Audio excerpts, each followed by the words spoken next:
Beyond Roanoke Entertainment presents a YouTube and podcast production. All right, welcome back to the podcast. Today we are with Mark. Is it McAfee? Did I say it right? That's correct. Mark McAfee, yes. How are you tonight? I'm a busy guy. We just had a very busy day. We are very busy what we're doing out here at Raw Farm, and I'm not sure if you're interviewing me for Raw Farm or for Raw Milk Institute, because I kind of have a non-profit hat that I wear, as well as a for-profit hat. So story is a big story. Well, we can definitely do both. Yeah, I was unaware of the Institute. Yeah, Raw Milk Institute does a lot of research and trains farmers around the world on how to do raw milk well. And it's been really, the praises of Raw Milk Institute have been pretty celebrated, because we have 2 peer-reviewed articles now that have been published in the last 5 years that show that when you do 3 things, you train farmers, use very high standards, and you test the milk is entirely different. It's not the same as the milk that goes off to be pasteurized, which has got all kinds of bad bacteria in it and all kinds of issues. And now we have a bunch of certified farmers all around the world.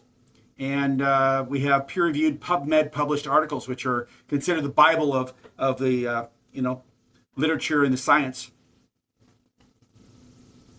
Okay. All right. So where would you like to start? Well, let's start off with Raw Farm. We're the largest brand of raw milk in the world, and we're distributing raw milk to more stores than any other raw milk producer anywhere. And I think that's kind of a story, because we're thriving in a marketplace right now where fluid pasteurized milk is dying off. It's dying at between 2 and 10% per year, depending on what market you're looking at. And that's SPINS data coming from the analysis of when they check through at the check stands in stores to see what the data says about revenue. We're actually growing at 15% per year in the 600 stores we're in, and competition of organic milk that is pasteurized is dying off at 10%. So we're up 15%. Wow. We're up 15% year over year, and that's the second year in a row. And they're down 10% year over year. So it just goes to what the milk is. Highly processed milk is a troublesome food. It's got very highly allergenic. It triggers asthma and allergies and all kinds of problems with allergies. And it's highly non-digestible. It has a lot of lactose intolerance associated with it. Where raw milk is exactly the opposite. It doesn't have problems with digestion, and it actually helps with allergies. So we can talk about that brand, a little bit about that. Kind of exciting. Sounds good. I know. I want to say it was probably somewhere around October, November of last year. You guys sent us a care package for our YouTube channel. Yeah. And we got to try some of the cheese, and man, I was definitely impressed. Yep. Well, that's truly raw cheese. There's a lot of cheeses out there which may not be truly raw, because remember, in the United States, the word raw is not defined by the FDA. If it's not pasteurized, then it's considered raw. That's a highly misleading statement, because pasteurization means you take it up to a particular time for a particular length of time. So time and temperature. Well, if you're 160 degrees for 20 seconds, okay, you're pasteurized. Well, what's 158 degrees? Well, it's raw. Well, it's not. It's cooked. Like crazy, it's cooked. So you got a lot of people cheating by going out and buying a bunch of cheap milk that's got all kinds of bad bacteria in it, and it's not good quality. And they take it right to pasteurization temperature, call it raw because you make more money on it. But in fact, it's not raw. Our cheeses are truly raw, using very, very clean milk that's never been above body temperature of 100 degrees, 98 degrees Celsius, or Fahrenheit, I should say. So it's retaining all those valuable elements, the factors found in raw milk. So that truly raw cheese is doing very, very well in the marketplace. It's kind of a French cheese, where the French really like the raw cheese, and we speak that language in the marketplace. I definitely thought that when we tried it. I know we had the cow's milk and the goat milk, and just overall texture and flavor was unlike anything that I had. And in a really good way. I mean, you can't, where I'm at here in Virginia, you can't get anything remotely even close to that. There's a cow share in Virginia right now because raw milk is illegal in that state. But there is an operation back there that's actually got 1,000 members, 1,000 members, which means much more than 1,000 people because they've got families as members that are drinking raw milk from a cow share operation that's just doing really, really well. So it's interesting that state by state across the United States, raw milk is maybe legal, illegal, all kinds of things. It's kind of a patchwork puzzle of regulatory mess. But everywhere that there's people that want raw milk, and people get it any way they can. And in Virginia, they get it through cow share operations where you actually have to buy a part of a cow, and then the dairyman actually milks the cow for you. So you're not buying milk from the dairyman. You're actually purchasing his work, the caretaking of your cow. So there's more than one way to skin the cat, that's for sure. Oh yeah, definitely sounds like it. So when it comes down to how the company started, can you tell us about that? Sure. Well, I had been a paramedic for 16 years here in Fresno County, and I taught paramedic medicine. So my background was all pre-med and medicine, pretty heavy. I was on a rescue team, helicopter. I was a pilot for a while. I did everything on the EMS side. I was also a recruiter. I taught paramedic medicine at the local health department, and my wife's a nurse. So our background is pretty heavily preoccupied with medicine. Well, in the late 1990s, my grandparents passed away, and I was kind of done with 24-hour shifts and not getting any rest. So my grandparents passed away, left 1,000 acres of prime agricultural land to my brothers and I. My brothers didn't want to farm, so I said, you know what, I'll take over the operations. I'll do it. So I became a farmer, an organic farmer. But I wanted to do it quite differently than the other farmers. I wanted to be consumer connected. So I built a organic dairy, because I grew up on a dairy when I was a child, that served people directly. And make a long story short, we found that there was a big demand for raw milk. And we quickly put together the resources in a small creamery and processed all of our own milk to be sold in stores here in California. And it rapidly became something very, very endeared by the public. Remember that raw milk's not easy to do. It's very, very hard to do because you have to meet and exceed all of the standards for pasteurized milk without pasteurizing. So it's, you have to be very clean, you have to cold, quick, shorter shelf life, all this stuff. So if you want to be a raw milk producer, you have to make hard things look easy. So what we did was we concentrated on simplifying things, making everything that's supposed to be cold, very cold. Everything's supposed to be hot, very hot. Everything that's green, supposed to be green, stays green. Everything's clean, supposed to stay clean. So green, green, cold, cold, hot, hot. And we actually simplified difficult and made it look easy. And that's what we've done. And as a result, we have about 95% market share in California and thriving. In COVID, people realize that raw milk is the first food of life. Nobody argues about or contests the value of breastfeeding your children. Breastfeeding is embraced by the World Health Organization, the FDA, the Centers for Disease Control, every pediatric organization, all the doctors, nurses, everybody says breastfeed, breastfeed, breastfeed. All the fantastic, valuable benefits to the child and the mother for breastfeeding. Well, we are mammals. Female humans are mammals, and we breastfeed our infants. Well, guess what? Cows are mammals, horses are mammals, deer, camels, donkeys, oxen, and throughout all of recent time, last 10,000 years, mankind has gone out and taken raw milk from mammals and made cheeses and kefir and milk and butter and everything because it was a portable source of food. So wherever you could go and you had green grass, you could have food. So nobody contests that. So we really have made a difficult thing look easy by producing raw milk in a different way. Clean, cold, delicious, tested to assure that our public is protected. Because if you do raw milk poorly, where you have diseased cows and you have pathogens because you don't clean the udders well and you don't chill the milk quickly, all those things, you could have a problem. And in fact, there's a history of raw milk being a very dark period of time in the 1800s when a lot of people died from consuming raw milk because it was done so poorly and the cows were unhealthy. Well, we know all about that. We've corrected those things. We have very good conditions for the cows, only healthy cows. The cow's nutrition is optimal. We test the milk. We chill it immediately. We deliver it to stores within 2 days, and it has about a 16 to 18-day shelf life. So it's not easy to do like regular farming dairy, where you just produce a whole lot of milk and just dump it into the processor's tank, and they process the heck out of it. You don't get paid very much because they're not concerned about the cleanliness of it or the sanitary nature of the milk. So it's a different set of standards. But we've done that, and that's a place that we dominate, and the market really likes it because all those wonderful benefits found from breastfeeding, most of them are found in raw milk from cows. There's very few differences between the two. So when you're in the pandemic and you have a concern for decreasing the flu or the cold, virus and cold, asthma, allergies, and all that kind of stuff, what do you know? All the research in Europe shows that if you consume raw milk from cows, you have a reduction of allergies and flu and ear infections and cold. And you also have a reduction of allergies and associated with asthma.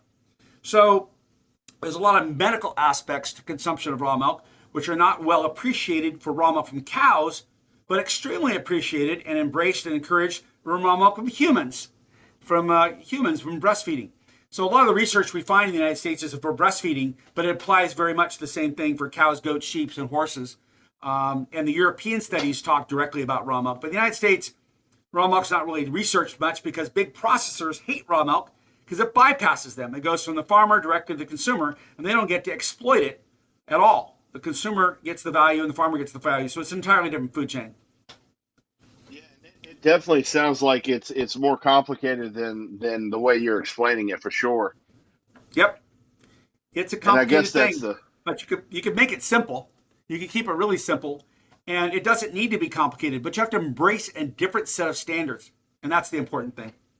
Definitely. And I definitely think everybody should try it, especially, like my wife is lactose intolerant. So, I think that would be a good thing for her if we can eventually get Virginia to flip the law and make it to where we can carry it here. Yeah. It's interesting when you go to try to change the law, guess who shows up to oppose you? Two people do. The FDA and big dairy interests. Because the last thing big dairy interests want to do is have competition on the store shelf that's going to kick their butt. Right. They do not like to see competition on the shelf. And they'll say anything they can to keep raw milk off the store shelf, because when there's a choice between raw milk and pasteurized milk and the consumer knows what raw milk's about, raw milk wins every time. So the FDA shows up because they've got this dogma in their head, and they absolutely refuse to acknowledge the fact that there's a different set of standards for raw milk for human consumption versus raw milk for pasteurization. In their world, all raw milk is filthy and there's nothing you can do about it. In my world, that's completely not true. Raw milk intended for pasteurization, yeah, there's lots of challenges with it because it's all commingled together from 50 different dairies and God knows what's going on. And they don't even test for pathogens. They don't worry about that because it's all cooked. It's all barbecued from pasteurization. It's heated to a point where everything dies. Well, they refuse to acknowledge the fact that there's another way. And that is healthy cows, good environments, rapidly chilled milk, testing the milk, clean udders, and all that stuff, which results in a completely different product. So we have a real challenge on our hands to educate the consumers about this product and support farmers that do it well. And also do our best to continue to beat our heads against the wall to get the FDA to understand that there's a different set of rules for raw milk than pasteurized milk. Yeah, and I can definitely get behind that. I know from just trying a few things that your product is very, very, very good. Now, of course, we haven't tried a whole lot of the other stuff. Great. Can we talk about the products that you do offer? You're breaking up there, buddy. Oh, I'm sorry. Could we talk about some of the products that you do offer? We make butter, cream, cheese, kefir, and whole milk. We also have a full line of pet food products that are FDA approved that are shipped all over the United States and are actually air shipped into Dubai, UAE, United Arab Emirates. We sell our raw pet food products there. They love their pets, and I tell you what, there's nothing like raw dairy products to keep a pet really healthy. Cats and dogs get really sick on pasteurized milk, but thrive on raw milk. I was unaware of that. Yeah. Veterinarians will tell you that we had to go through a whole testing protocol, and cats and dogs do extremely well on raw, especially kefir, which has been fermented, but get very sick and get diarrhea from pasteurized milk. Kind of like Okay. some, kind of like some people. Right. Yeah, exactly. So for people who don't know, and including myself, what is kefir? Kefir is raw milk that's had the addition of additional bacteria added into it, cultures like bifidobacteria, lactobacillus bacteria, those kinds of beneficial yogurt-like bacteria that are really, really good for your gut microbiome and your immune system in your gut, have added that into the milk and then allowed the milk to get to about 85 degrees, which is below body temperature, but it's warm, for about 2 days. What you're doing is you're creating a yogurt-like flowable yogurt, which is it's a fluid, but it's very coagulated, and it's a delicious flavor. It's got a low pH of about four pH or 3.9, so it's acidic a little bit, and it's a great base for a smoothie. Most people will pour it into a blender and add in a banana, a raw egg, a bunch of berries, maybe some honey, make a delicious smoothie in the morning, which is really, really good for your gut microbiome, fantastic for your immune system, and it brings a bioavailability of all the nutrients, functional proteins, antioxidants, all the things you find in the berries, the bananas, and the honey and everything to life. Because remember that raw milk is a fantastic immune system building food. Pasteurized milk is not. Gotcha, and that makes sense. Yeah, and I have seen kefir in the store, but I really didn't look into it to see what it was. So that's definitely something I'd be That's a willing to try that's out. that's actually pasteurized kefir, where you take raw milk, you pasteurize it, you take it to a high temperature, kill everything off, and then you add back in a few bacteria cultures, kind of like you do with pasteurized yogurt. And Okay. that's how that does not have the same value of what we're talking about when you take raw milk and you never heat it. All of the functional proteins, the alkaline phosphatase enzyme, which is very anti-inflammatory, all those things are unchanged in raw milk. And in raw kefir, they're also unchanged. So it's just been highly cultured, which means lots of probiotics, really, to the point where you've had a kind of lacto fermentation that has taken place, and the pH has dropped from a 6.5 down to, let's say, a 3.8. It's a little bit acidic, but it has a long shelf life because it's already cultured, and it's fantastic for as a base for smoothies, or just drink it raw. And people that drink kefir have a lower incidence of asthma. They have lower incidence of cancer. It's a very anti-cancer food. It's an ultimate historical reference to, you know, if the gut is well, you will be well. When Hippocrates was practicing medicine 2,400 years ago, Hippocrates said three things. He said, "Do no harm, let food be your medicine, and medicine be your food." And he also said, "All disease begins in the gut." So if your gut is well, you will be well. And so what are gut-friendly foods? Well, they're fermented foods. They're raw foods. They're unprocessed foods, foods without preservatives. Preservatives, what do? They lengthen shelf life by keeping bacteria dead, right? Or keeping them from living. Well, what we need in our gut is lots of living bacteria to have a strong gut microbiome, which is 85 to 90% of our immune system anyway. So America was built on basically foods that were fast and highly processed that were dead, long shelf life, easy for distribution. And those are exactly the opposite things you need for a strong gut microbiome. And then, of course, when we get sick, what do? Take lots of antibiotics. And that kills off whatever's left down there in our gut. So we have a major gut problem in America. And people that know about raw milk know about that and embrace raw milk because it is a whole food. It is complete with everything that's supposed to be there, put there by Mother Nature herself over 1,000,000 years of evolution. So it's a phenomenal first food of life, which is a very, very strong gut microbiome and immune system building food. Okay, and that makes sense. As far as Yeah, gut health is where it all starts. Um, bet. as far as where the products are, I know you said you're in California. What other states are you in? We're all the way across the United States with our raw cheeses. We're distributed by other distributors, UNFI, KeHE, the big distributors carry our products, and about 1,700 stores, all the HEB stores down in Florida, Boston markets up in Boston. Whole Foods is starting to carry it. We had a big fire in our creamery about 6 weeks ago, and it destroyed our cheese inventory, but we're building back the cheese inventory like crazy. And remember that cheese that's raw has to be aged 60 days. So we're building back a big inventory of cheese to be able to re-release it again back in the marketplace. So most all the cheeses are all gone right now in the marketplace, but they'll be back by March 15th or so. But it's widely distributed. In California, we're in about 635 stores, all the niche stores like Sprouts, Mother's Markets, Jimbo's, Henry's, Nugget Markets, all the co-ops.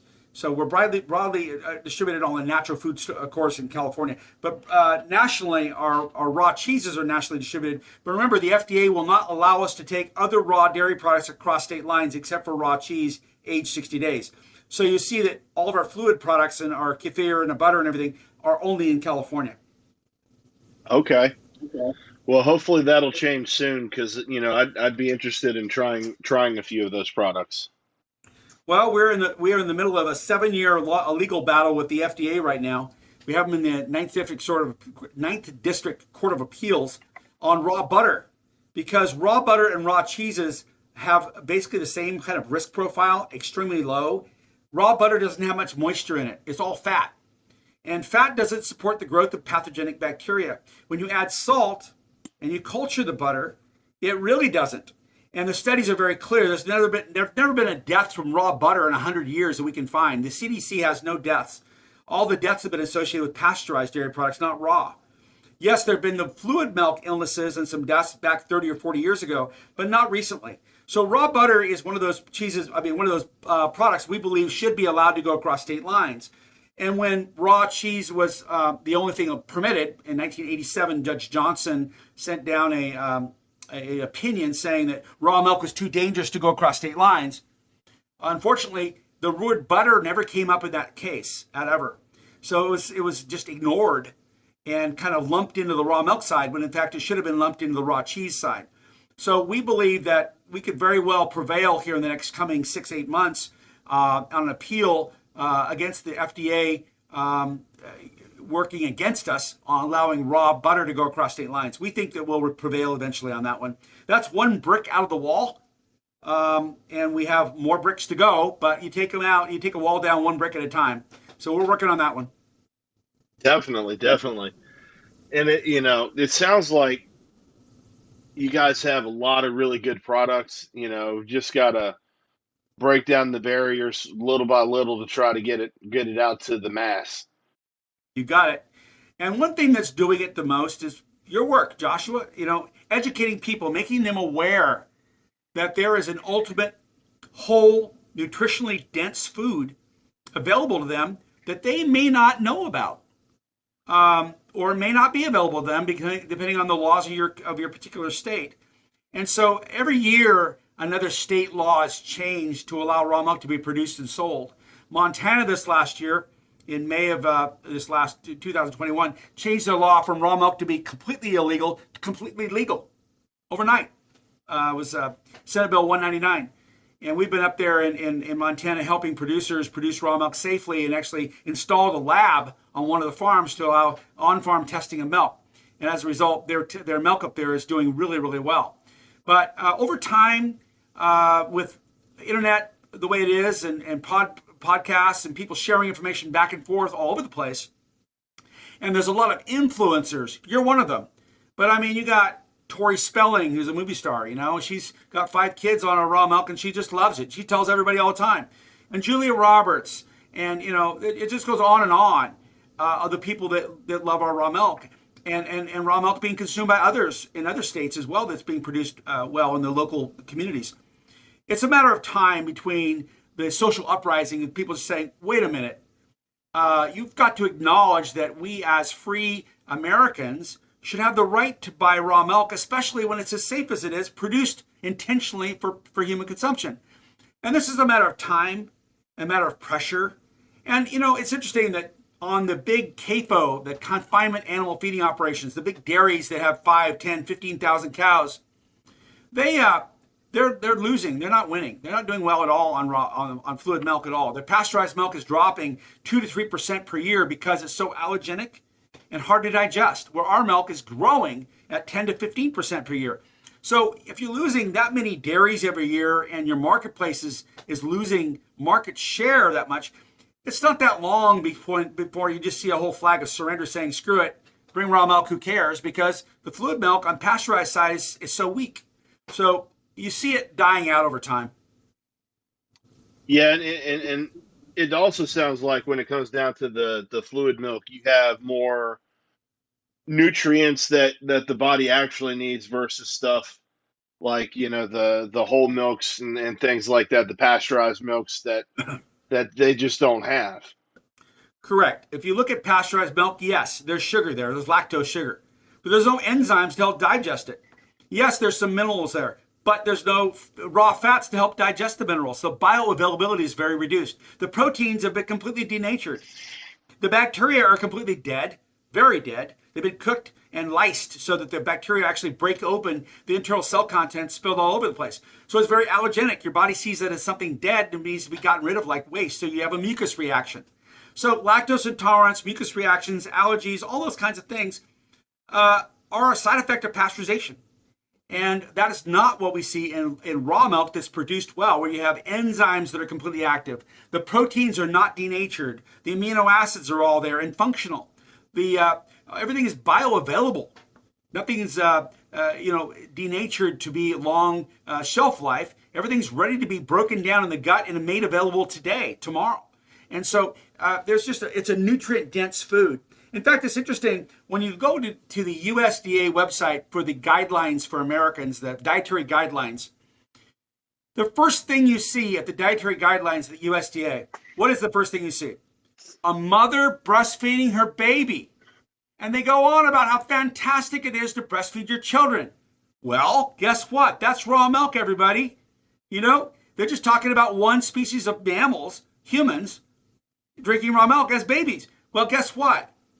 For 10,000, 12,000 years, science tells us that human beings have been consuming raw milk from other animals, mammals, voraciously. Goats, cows, sheep, horses, camels, reindeer have all been exploited because it's an immediate, complete food. It's everything you need. And by the way, old milk is made into yogurt and then eventually becomes a cheese. So cheeses have been eaten for 10,000 years as well. So it's a matter of American dogma and first world dogma that pasteurization is so important because it just embraces the industrial system versus the gastronomic system. And that's the big problem we have is America has forgotten, the food systems in America have forgotten that you're serving the gut, not the processor. People, not the processor. And farmers have paid the ultimate price. Consumers and their immune systems have paid the ultimate price. Farmers going out of business left and right that are dairymen that can't make it because they're not 15,000 cow dairies.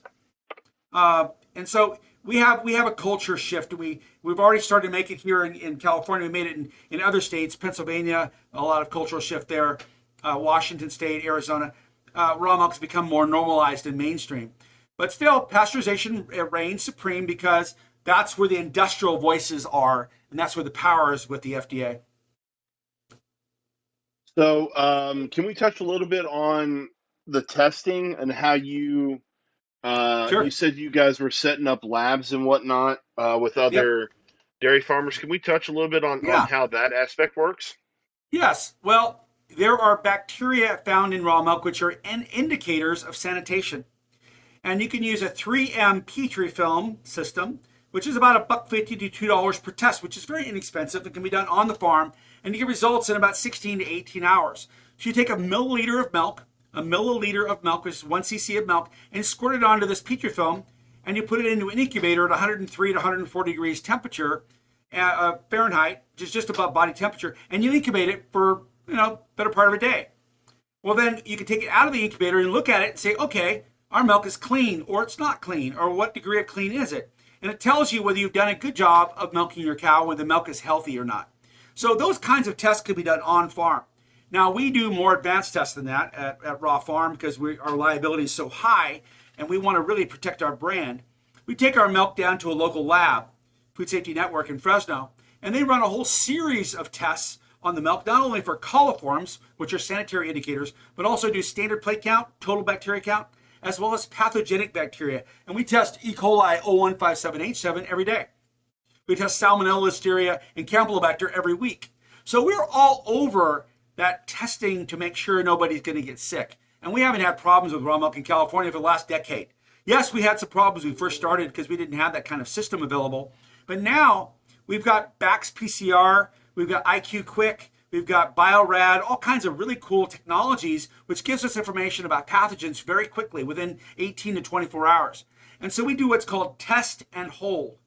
We milk our cows, we have the milk in a tank, we take a representative sample of that milk, there's a special way we test the milk, take it down to the lab, and when that information comes back, then we bottle the milk and send it out to the public. And once a year or so, we'll get a test that comes in that's not so great.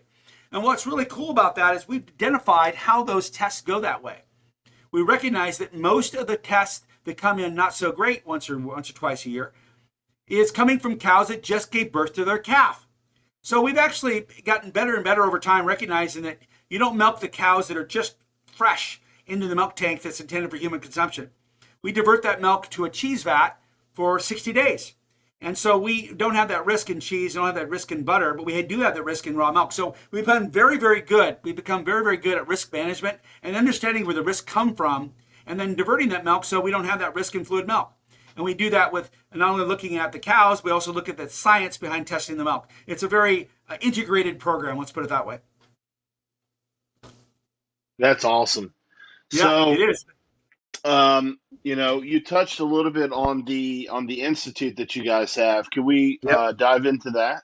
Absolutely. Back in 2010, 2011, which is now 10 or 11 years ago, I recognized that we here in California had a really good set of standards, and we were doing a pretty good job.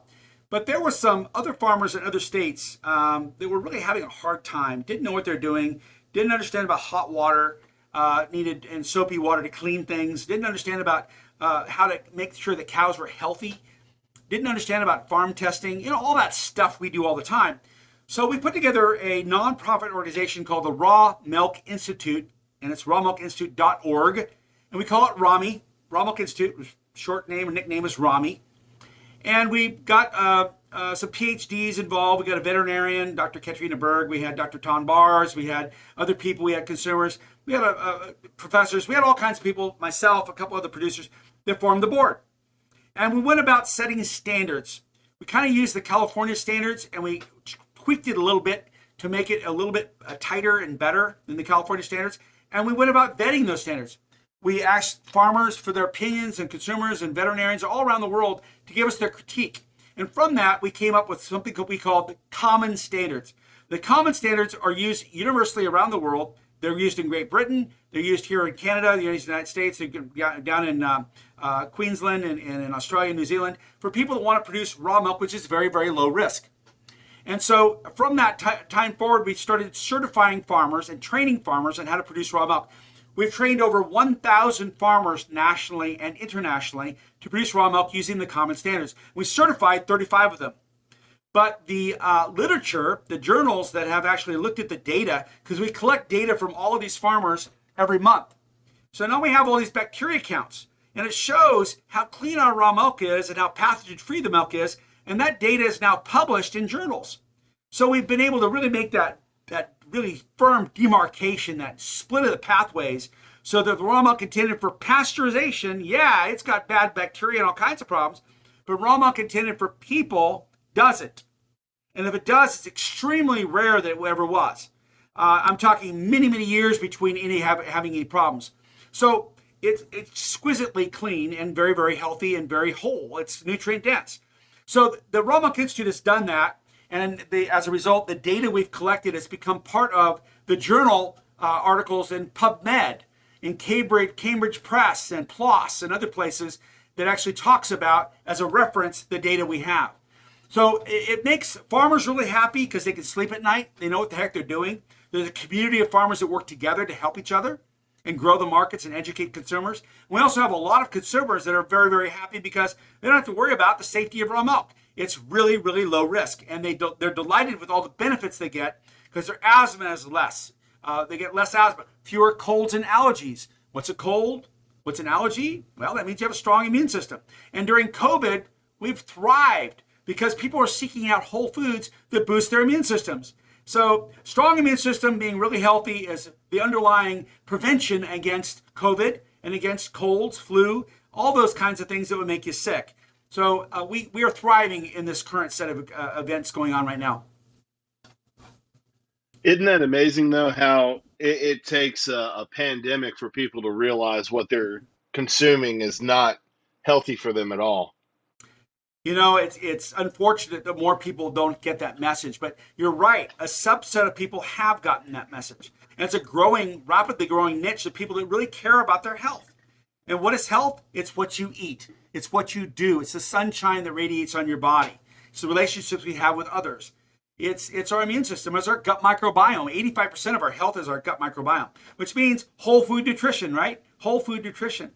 It's the farmer's market kind of nutrition food. It's not the highly processed crap with preservatives you can't pronounce and food colorings and GMOs and all that garbage and Roundup and antibiotics. No, it's whole food nutrition. It's the organic foods that have been unprocessed. And some of that unprocessed foods isn't even organic. It's direct from the farm who's taking care without using pesticides, herbicides, and antibiotics. So it's whole food nutrition. And the world's waking up to that. Those that are conscious, that care about the health, are waking up to that for sure. But there, unfortunately, is a whole lot of people that are just completely in a dazed world, a fog of when you're sick, you go to the doctor, you get a shot. Well, some of those shots are really important and they save your life. But I tell you what, they're not going to stop chronic disease from getting you because that has to do with what you're doing and what you're eating, not the drugs you're not taking, right? So it's a time of recognition of farmers over pharmacies. Yeah, we need good drugs. Now we need surgeons. Now we need good doctors. Absolutely. But it's not everything. That's not the preventative part of health. The preventative part of health is so we don't need all the doctors and pharmacies. And that's about what we eat and how we conduct our business and our health. And so there's people that are really understanding and appreciating the fact that we need to concentrate a whole lot more on prevention through nutrition than just going to the doctor for the next shot or surgery. Right. And I'm one of those people where I didn't start learning about the nutrition side of things and what was good and what was actually bad until about 2 years ago. Oh boy. And it's amazing that,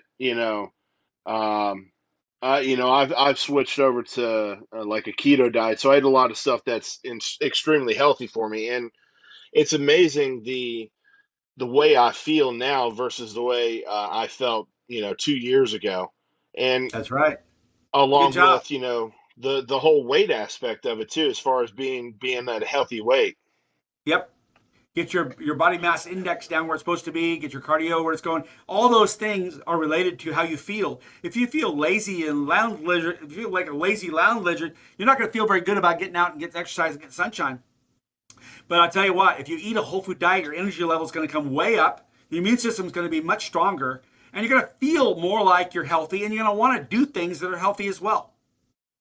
Exactly, and I couldn't agree more. If you go out and eat a burger and afterwards you're sluggish and want to go home and take a nap, there's an issue.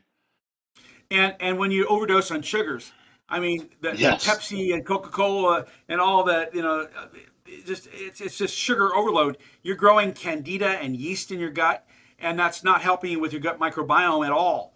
So, and it's a sugar high low, high low, high low all day long. It also causes prediabetes. I mean, it's just a mess. We are a sugar overdose country. We need to, it's not bad to have a little bit of sugar, but I tell you what we're doing with so much sugar, it's crazy. We got to get away from sugar into the whole food nutrition to actually support our gut microbiome.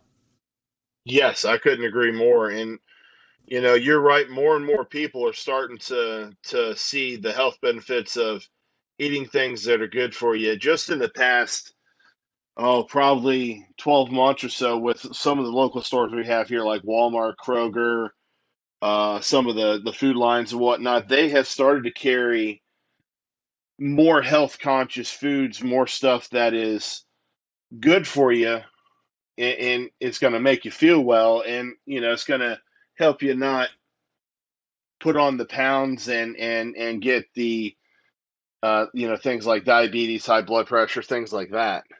Yeah. Well, I do agree with you. that Walmart, Sam's Club, all those stores have definitely brought in the whole food and allowed that to be a choice, and that's fantastic. Unfortunately, sugar and highly processed foods are highly addictive. Highly addictive. I mean, Doritos could make most people become an addict on themselves, right? Sugar, Pepsi, Coca Cola, all those sugar. Once you get the sugar feeds yeast. Sugar and yeast makes what? Alcohol. And you actually become intoxicated with your own alcohol. You become your own brewery in your gut. And alcohol creates obesity, and sugar adds to fat. So there's all these things going on that that we're subconsciously not really aware of, as we're addicted to eating very cheap, inexpensive foods, which fill us up and make us feel full, but makes us sick. And so that whole awareness, if you've gone through it with keto, you know what I'm talking about. The better you eat, the better you feel. And you lose weight, and you look better, and you feel better, and you live longer, and you don't have diseases, and you have a stronger immune system. But unfortunately, a lot of these stores have America's a free country. You should be able to do what you want to do. But if you're addicted, those free choices are reduced because you really don't know what you're doing. And if you look at the grocery store shopping carts of some of these people that are very obese, it's filled with a lot of highly processed, addictive foods and a lot very high sugar. And that's quite sad because they're perpetuating their own downfall. Yes, I couldn't agree more. Um, I think eventually, as things progress, it'll start to change. There'll be more stores that carry a lot of the stuff that's good for you, and Yep. that might be years down the road, but we're making progress. Yes, we are. And I think by example and by influencer example, when you are in good shape, you're happy, your blood pressure is under control, you're not dying early from cancer, and you're having all these things that are happening to everybody all over the place. It was truly tragic. And you can have people see that you're doing a great job and you're a model to be emulated and followed, then that's a great influence on society. And the more we can do that as influencers, to say, guys, don't get on that death train, which has got obesity and diabetes and asthma and allergies and depressed immune systems. And I really do think that the pandemic was a major wake-up call. Because remember, they're talking about, are you in the high-risk category? Are you a high risk? Do you have those comorbidities? Do you have those other diseases, obesity, heart disease, high blood pressure, asthma, all those kinds of things, a weakened immune system? Those are the people that have generally, and there's exceptions, of course, but have generally not done so well in the pandemic. Those are also those people that have compromised immune systems. So I think that what you're talking about, what I'm talking about here, is a trend towards self-awareness that no doctor is going to fix our gut. No doctor is going to make choices for us. We are going to have to be our own best model based on what is the truth, which is what you eat is really, really important to how you're going to manifest in your health. And whole food nutrition, the Mediterranean diet, all those kinds of really wonderful foods, many of them raw foods, some of them not raw, but many of them raw, many of them are cultured foods, vegetables, meat, produce, good fats. All those things contribute to a good microbiome in your gut, antibody development, all those things. Biodiversity of bacteria is a very important thing because without the biodiversity of bacteria, you can't create antibodies to do battle. Bacteria in your gut are critical to protection and digestion and creation of enzymes and also making vitamins bioavailable and actually making some vitamins at all. Bacteria can actually synthesize vitamins for us. So when you reduce bacteria in your gut by not feeding them, because remember, processed foods have preservatives, they kill off bacteria and biodiversity. They weaken your immune system. But raw foods actually have bacteria, especially cultured raw foods. Those foods will build in a more diverse biodiversity of bacteria in your gut. The colonies of beneficial bacteria will thrive and boost your immune system.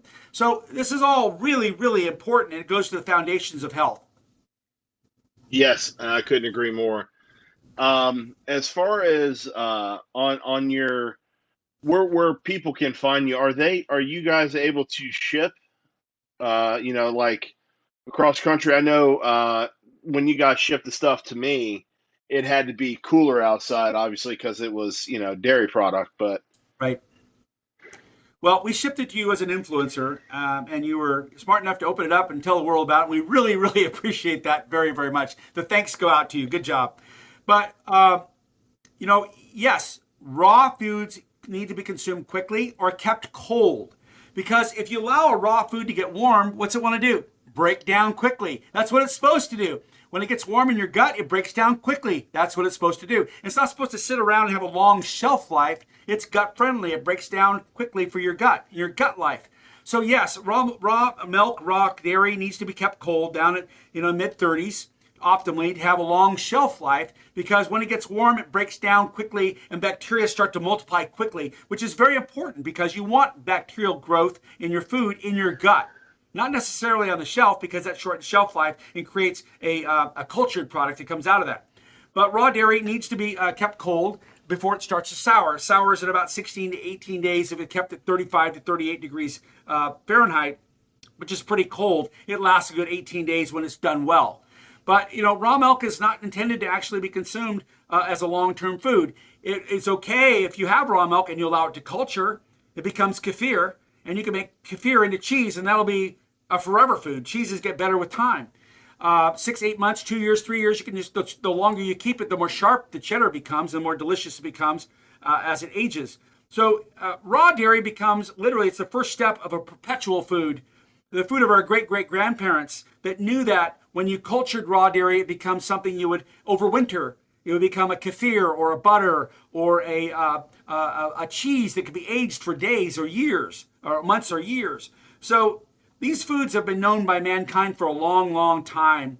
It's just unfortunate that they're politically kind of incorrect because of the bacteria paranoia the FDA has, and the fact that there are some bad bacteria out there. Absolutely. Some of them can make you really sick. And most of them, those bad bacteria, are not particularly sensitive to antibiotics because antibiotics have been abused trying to kill them all, and they become antibiotic resistant. So we have to be cautious about that, and that's why we go about testing our products to make sure that they're free of those bad bacteria, and they only have the good beneficial bacteria, and then we keep the milk cold or the kefir cold, and it's consumed fairly quickly within a week or two. So it's a whole different world, a whole different approach to food, which is your food should break down quickly and be easily digested versus something that's hard to digest and is good for shelf life, but not for gut life. Definitely. Well, it Yep. sounds like, you guys do your due diligence when it comes down to making sure your product is safe. We do our very best, and we engage the most modern technology, but we also use the right kind of conditions and health for the cows and milking the cow protocols, which are completely different than regular dairy. But we're not claiming to be perfect, but we claim to be trying to be as perfect as we can be. Pasteurized milk has killed over 80 people in the last 40 years.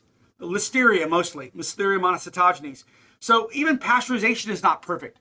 Raw milk is not perfect either, but you can count on your hand how many people died in the last 50 years on raw milk. Literally, not very many people at all. A few people got sick here and there, yes. E. coli, salmonella, yes. But virtually nobody on Listeria, very, very few. Listeria has been known more to be associated with pasteurized milk than raw milk. Remember that Listeria dies very effectively by pasteurization, but if you contaminate pasteurized milk with Listeria afterwards, it thrives. Listeria doesn't like competition, and it loves cold. Well, pasteurized milk killed all of the competition off, and pasteurized milk is generally kept cold, so Listeria loves it. Well, raw milk has competitive bacteria, and Listeria doesn't grow very well. It will grow, but very slowly in raw milk. When pasteurized milk, it just goes through the roof.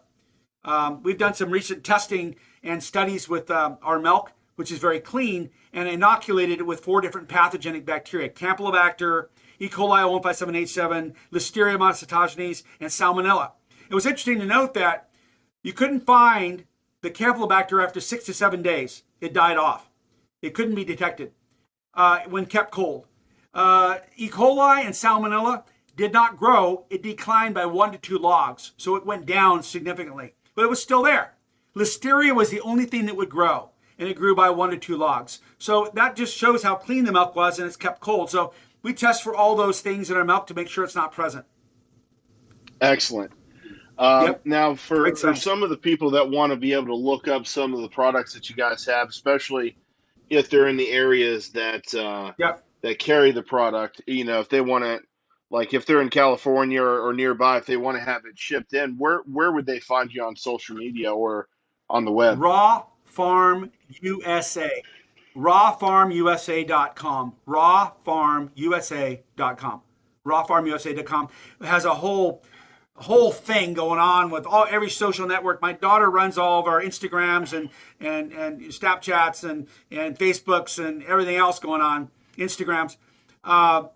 We've got a lot of content there. You can also learn about raw milk in terms of the studies and the data and the archives by looking at rawmilkinstitute.org. Rawmilkinstitute.org is a massive archive library of all the studies and testing data and all the farmers that produce raw milk exceptionally well in North America and some parts of Canada. And we also make reference to the other countries as well.